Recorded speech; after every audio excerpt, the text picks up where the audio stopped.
Whatever happened to all your favorite childhood virtual hangout games?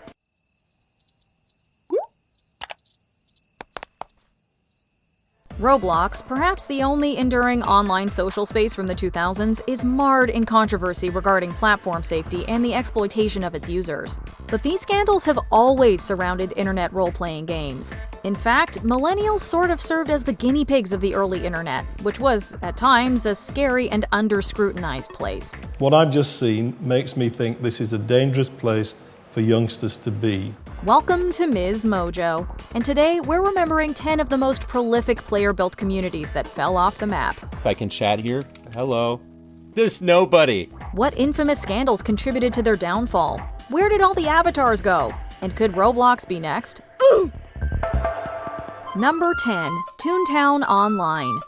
Disney's 2003 stab at the virtual world game allowed users to create their own custom toons, which looked vaguely like rejected Disney characters. The Cogs, robotic corporate overlords, were the main foe, though defeating them was just a loose storyline that contextualized the world toons inhabited. You've got some corporate robo bad guys to deal with. These evil Cogs want to mess up all the fun. How typical. Users were free to play poorly optimized games, chat using pre-approved phrases, and throw cream pies at one another. Yes, this was the main feature. More animated and sillier than ever before. Simply put, the graphics were pretty rough, and the interface felt increasingly outdated as time went on. The lack of updates led to a dwindling player base, so just 10 years in, Disney announced that the game would be permanently shut down, citing the unsustainability of its business model. Really, Disney was shifting focus to a more fruitful online hangout game they acquired, Club Penguin. We'll get there. A fan-created revival of Toontown does exist today, and it strips away the paid membership barriers from the original game. So check out Toontown rewritten for a bit of nostalgia, and a chance to don that sombrero you never had enough jelly beans to purchase before. You can put accessories on your toons. Hats, glasses, cute little shoes. Number 9. Habbo Hotel. Scammers, mafia henchmen, cyberbullies, predators. Habbo had it all. It's happening right here, right now in Habbo Hotel. The ultimate hangout place on the planet, packed with friends. Created by Finnish company Sulake in 2000, the Pixel Hotel features a number of public spaces to socialize in. This image is associated with a group of hackers who invaded a children's social networking site, blocking the virtual pool at a virtual hotel. But the main draw is the creative user-hosted rooms. The adoption centers, falling Fernie games, and trade spots were all immensely popular back in the day, but the seedy underworld of casinos really fueled player interest, and helped introduce children to gambling addiction. The hotel was always incredibly cliquey, serving as a place where guests could form core memories like being attacked by Habbo Club members for not having the cool clothes. Generally, you looked quite slobbish and you had no clout unless you had Habbo Club because your outfits were so much cooler. Or asked to participate in shady activities we can't even name. Baba will suffice. In 2012, a Channel 4 expose revealed just how many adults role-playing as kids were exploiting young players, which forced Sulake to temporarily disable chat.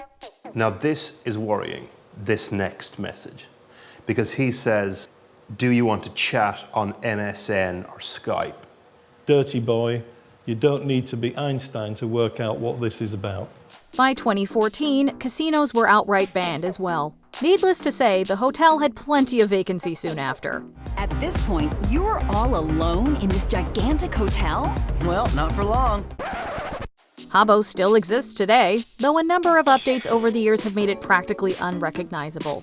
A side project, similar to Toontown Rewritten, was officially launched by Sulake in 2024 to rake in some nostalgia cash.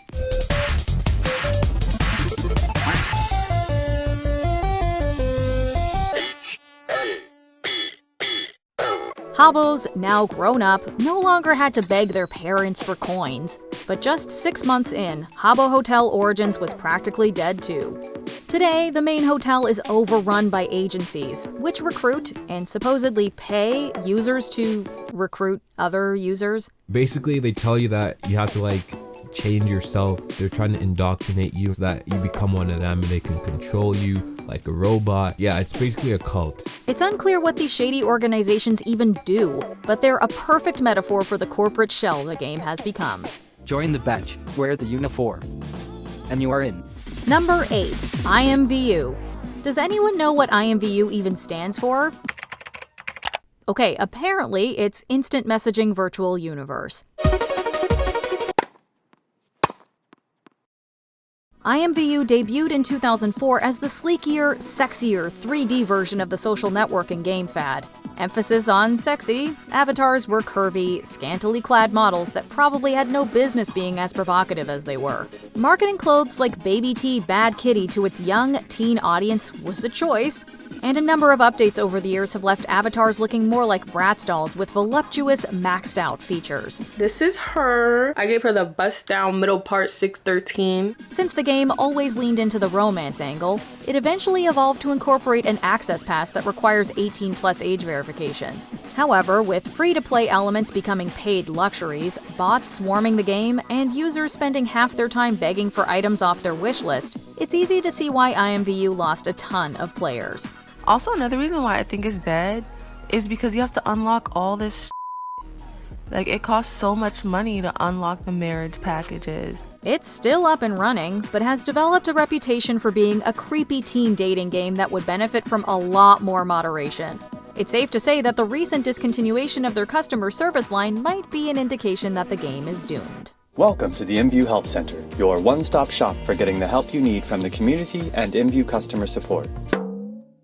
Number 7. Second Life. If Habbo is the crude version of Toontown and IMVU is the lewd version of Habbo, then Second Life is the unhinged, adult-only version of IMVU. There is obviously consensual sex in Second Life. It's a big part of it. Happened. No, really. Second Life is known for being the Wild West of online hangout spaces. You want to run, baby girl. Never, ever, ever come back. Players can be anything, and they can go anywhere, too. He took me to a Titanic recreation that they had back in the day. A server housing a recreation of Amsterdam once sold for $50,000 on eBay. Launching in 2004, the game spawned a sort of metaverse, but where every one of those universes could be a haven for profoundly raunchy antics. Let's do this thing. Focusing more on realistic graphics and high fantasy, the game initially attracted users looking to be part of alternative communities, like joining a gang of vampires, or vampire strippers. Yes, Second Life has always been incredibly mature-themed, allowing users to modify and upload accessories that effectively enable full-out nudity. Because its players get deep into roleplay and take the game very seriously. I'm a dragon, obviously. I love dragons. It's also become a hotspot for trolls looking to clip content. Would you like to come to a theme park with me? No! You're pissing me off now. Just stay away from the sim and my wife! Second Life has had a number of serious controversies too, like the inclusion of pornography, and a rather hilarious lawsuit where a man sued creators Linden Research Incorporated for banning his account that had virtual assets totaling upwards of $6,000. Much worse, in 2008, a woman was arrested after the failed abduction of a man she fell in love with in the game. Before he'd seen me, I'd already Googled him on the internet and found a picture of him. I knew what he looked like. Second Life is still accessible, but the huge drop in peak online players could point to its inevitable downfall. There's a freedom that comes from being in the virtual world. Number 6. Gaia Online. Economics 101. Hyperinflation is not limited to the real world. It applies to virtual worlds too. Gaia's tradable currency allows Gaians to participate in auctions or user-to-user trades for collectible items, some of which are rare due to limited availability in shops. But its once healthy economy was totally destabilized by gold generators that randomized payouts during sales. The anime-style game, which went live in 2003, utilizes forums to supplement the somewhat lackluster minigames and chat room experiences. Wow, this is really a messy interface. The early days saw some absurd shenanigans, like players figuring out a glitch that made their avatars nude. I don't want to give this out because you may get banned for this glitch, and I'm just showing you guys it. But like with most of these other games that saw a similar rise and fall, Gaia Online suffered from corporate greed. spurred by the loss of dedicated fans and the need to milk its remaining players for all they've got. It's sort of cyclical if you think about it. Increased emphasis on microtransactions and the introduction of marketplace taxes pushed players away, but became necessary evils to keep servers online. And online it is, though sort of operating more as a ghost town than the thriving village it once was. What are we stumbling upon? I'm the only person here. So much for those angelic halos Gaians once paid thousands of dollars for. Number 5. Poptropica. This wonky, cartoonish adventure game has a pretty familiar art style. That's because it's the creation of Jeff Kinney, who pens the Diary of a Wimpy Kid series. Poptropica was developed in 2007 and featured problem-solving quests that advanced players through different islands. Solve problems, complete quests, and save the world. With its slightly more educational edge, the game was less about the sandboxy, make-your-own-world experience and more conquest-driven. But that made it stand out. Hell, Time magazine even listed it in their 2011 collection of 50 websites that make the web great. Sadly, it's had quite the fall from greatness. Like some of its competitors, Poptropica only allowed for pre-scripted chat and put most of the emphasis on world expansion. Except those worlds quickly became overrun with sponsored ads, like the Cinnamon Toast Crunch challenge that forced you to watch commercials. On March 21st, hit it, boys. The Muppets are under new management. The social element just wasn't there to sustain a community, and locking certain islands behind a membership was the final nail in the coffin. Poptropica is free to play.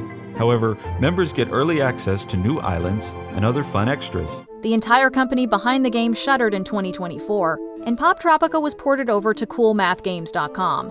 Whoa, throwback. Unfortunately, with tons of reports that it's practically unplayable in its current state, Poptropica is now very far removed from its prime.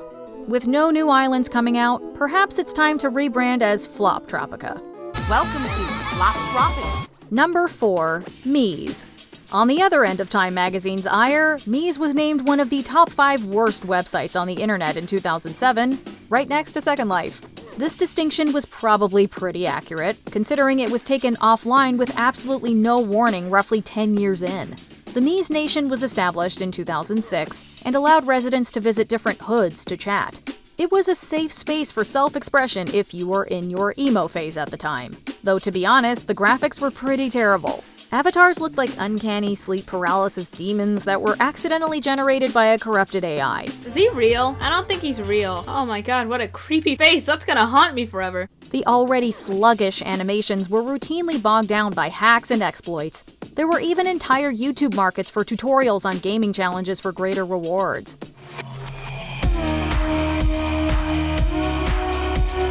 Meez was like a fever dream of what virtual hangout games should look and feel like, as if someone tried to program one from memory. Like when you have body type options like Booty Betty and freaking Pregnant Polly, you know the game is bonkers. Despite this, there was a period where the community was profitable, with millions of registered users. Considering the game was such a mess though, it fell apart rather quickly. There was no official reason ever given for the dissolution of the website, but it's not hard to imagine what went wrong. Number 3. Fantage. Yet another virtual world to fall victim to the 10-year life cycle.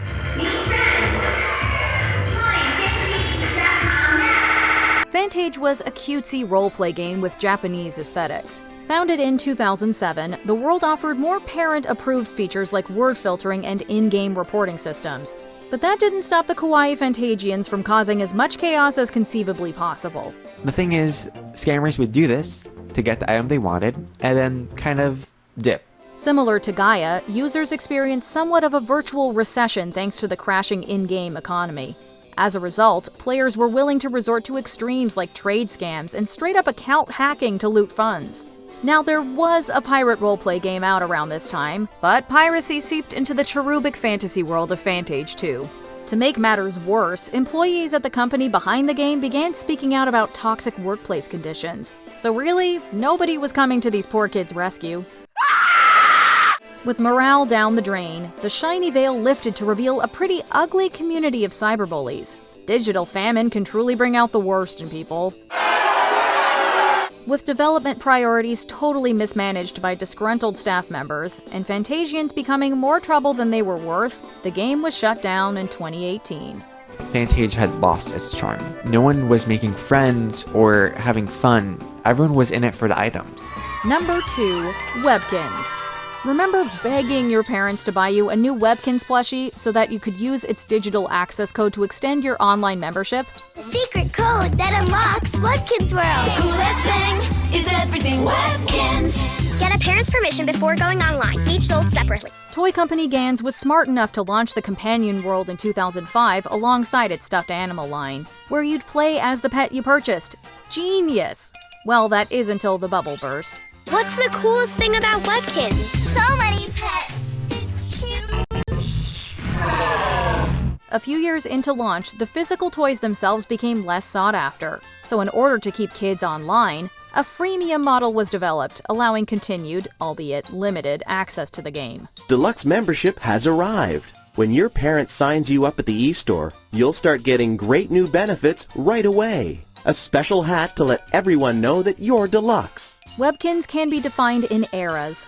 There's the classic era, which most players look back on fondly. You can also earn Kinz Cash by playing in our arcade. Then came the transition era, which saw the discontinuation of some of the best games, like Dicekins. A lot of the remaining minigames got stale pretty quickly. There's only so many times you can mine for gems or visit Dr. Quack before you get bored. Congratulations!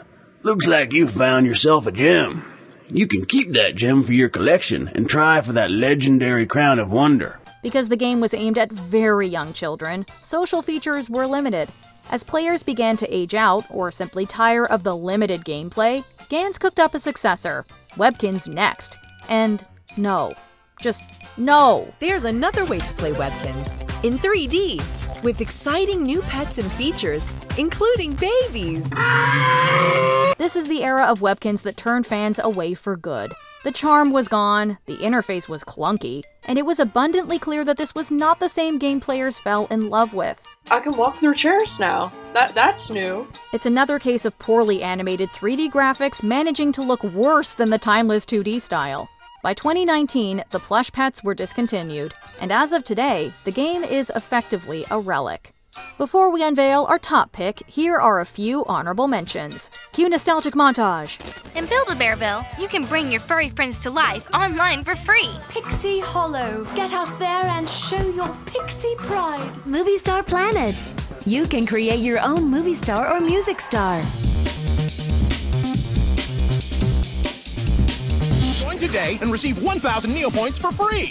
Discover your world. Neopets.com. The greatest place not on Earth. Before we continue, be sure to subscribe to our channel and ring the bell to get notified about our latest videos. You have the option to be notified for occasional videos or all of them. If you're on your phone, make sure you go into your settings and switch on notifications. Number 1. Club Penguin. Nothing beat chilling in your decked-out igloo with your puffle as you hosted a dance party. Club Penguin was your run-of-the-mill buy stuff, furnish stuff, wear stuff, play stuff hangout space. But something about it was just magnetic. In a lot of ways, Club Penguin laid the blueprint for Roblox. With games themed around working a job, this offered kids a more structured form of roleplay. And sure, we've seen it before, like with the Webkinz employment office, but Club Penguin's highly engaging challenges and emphasis on social interaction made it stand out in a sea of copycats. Nothing, absolutely nothing beats the sled racing game. The idea of waddling around Antarctica as a colorful penguin was innately absurdist, so rather than just abandoning the game when teenage years hit, players leaned into the whimsy. At Club Penguin, you're a penguin! The ban from Club Penguin's subreddit captures the meme potential of the overly sensitive moderation bots. Who's Petiti? Hey, Petiti.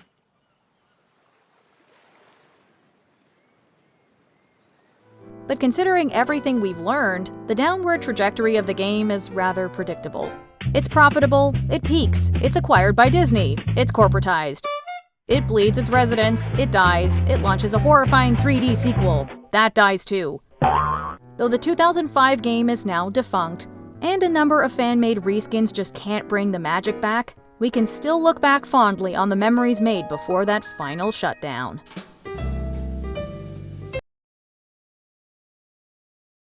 Which of these games did you log the most playtime in during its heyday? Share your memories in the comments.